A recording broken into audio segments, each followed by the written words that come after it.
Welcome back to Things That Christians Are Not Ready to Hear Ooh, my favorite fairy tale program. with me, a former pastor, a Bible scholar, and now your favorite atheist. Former pastor? So being a failed pastor is somehow supposed to give you more credibility? Do you have a bit of experience in that arena?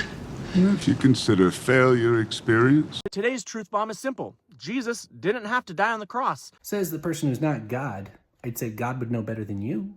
If God is all-powerful and all-knowing, then the phrase had to doesn't apply to God. Unless he set up the plan so that he would have to. He wanted to have to. God could have chosen to forgive humanity without bloodshed. Again, you're assuming you know how everything works in the spiritual realm, but you don't. In fact, you reject the idea that the spiritual realm even exists.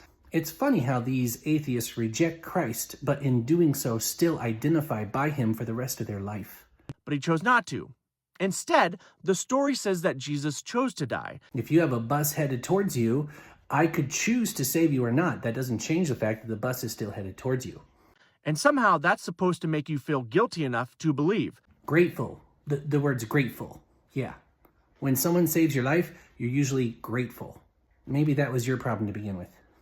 Think about it this way. If someone says, I love you so much that I'm going to go unalive myself just for you, and then blames you if you don't accept it, that's not love. No, but if someone says, I love you so much you can't save yourself, so I'm going to save you, all you have to do is trust me, then that is love.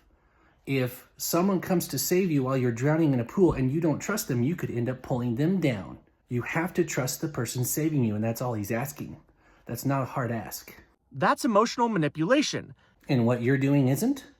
You're trying to get people frustrated and angry with God so that they can agree with you, so that you can placate yourself by their wonderful comments about how awesome and great you are, and then you can soothe those doubts that you have in the middle of the night when you're wondering, I wonder if it is all true.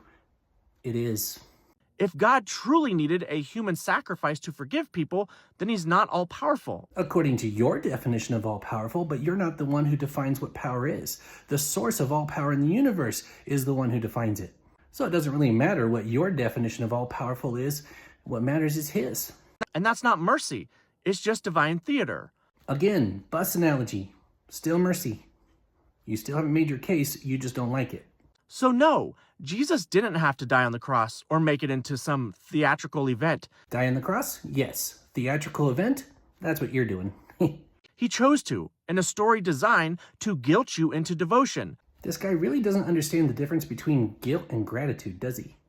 Because if forgiveness requires blood, then God is not all-powerful. Prove that. Prove it. Prove that that is not the definition of all-powerful. All-powerful means able to do all that can be done. But if God himself says that death is required for sin, and he's still able to accomplish that, all he's doing is proving he is all-powerful. He's not required to meet your definition of what all-powerful is. When you make your own universe, you can come up with your own definitions. And that grace was never free to begin with. Absolutely true, because Jesus paid the price.